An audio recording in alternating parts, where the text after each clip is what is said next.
TRS నేత చింతలపాటి మధు హత్య కేసులో హత్య జరిగిన ప్రదేశాలను అయితే పోలీసులు గుర్తించారు. సూర్యాపేట పట్టణంలోని ఈ హత్య చేశారు. హత్యలో దాదాపు 3 నుంచి 4 వ్యక్తులు పాల్గొన్నట్లు కూడా ప్రాథమికంగా అయితే ఒక విచారణకు అయితే వచ్చిన పరిస్థితి కనపడతా ఉంది.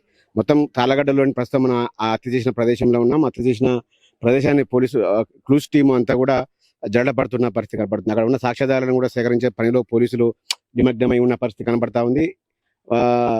మొత్తంగా చూసుకుంటే పెద్ద ఎత్తున కూడా ఈ హత్యలో దాదాపు 9 గంటల ప్రాంతంలో జరిగినట్లు తెలుస్తా ఉంది. హత్యకు సంబంధించి ఒక్కసారి ఈ నివాస గృహాల మధ్య హత్య జరిగినట్లు పోలీసు తేలడంతో ఒక్కసారిగా ఇక్కడ అంతా స్థానికులంతా కూడా భయభ్రాంతులకు గురవుతున్న పరిస్థితి కనపడుతుంది. మొత్తంగా ఈ హత్యలో పాల్గొనేది నమ్మించిన వాళ్ళే హత్య చేసినట్లయితే తెలుస్తా ఉంది. మొత్తంగా తాళ్ళగడ్డలోని ఈ నివాసంలో సూర్యాపేట రూరల్ మండలం రామన్నగూడెం చెందిన సైదులు అనే వ్యక్తి ఒక గదిని అద్దెకు తీసుకున్నాడు. ఆ అద్దెలోనే ఎప్పుడు తరచుగా మధు వచ్చి పోతూ ఉండేవారు. ఈ క్రమంలోనే నిన్న కూడా ఐపీఎల్ మ్యాచ్ చూస్తున్న క్రమంలోనే ఈ హత్య జరిగినట్టు తెలుస్తా ఉంది. హత్యలో ఒక జిమ్ ట్రైనర్ తో పాటు అదే ఎర్కారం చెందిన ఒక నాయకుని కుమారుడు కూడా పాల్గొన్నట్లయితే పోలీసులు ప్రాథమికంగా ఒక అంచనా వేస్తున్నారు. అయితే మొత్తం కూడా సాక్ష్యాధారాలు సేకరించిన పనిలో పోలీసులు అయితే ఉన్న పరిస్థితి కనపడతా ఉంది. నిన్న 9 గంటల ప్రాంతంలోనే పడుకున్న వ్యక్తిని హత్య చేసినట్లయితే ప్రాథమికంగా విచారణ చేస్తుంది. మొత్తం కూడా ఆ హత్య జరిగిన గదిలో మొత్తం రక్తం కూడా రక్త సిద్ధంగా మారిన పరిస్థితి కనబడతా ఉంది. మొత్తంగా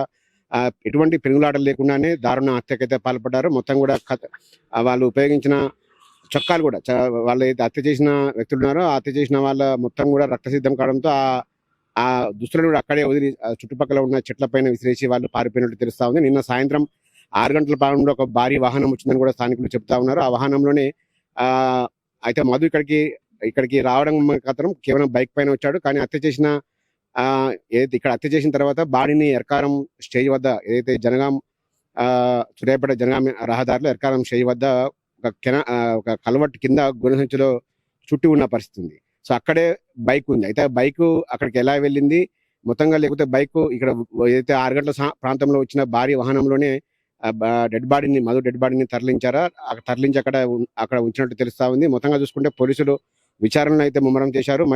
మరికొద్ది గంటల్లోనే ఈ కేసును పూర్తిగా ఒక కొలిక్కి తీసుకొచ్చే అవకాశం అయితే కనబడతా ఉంది.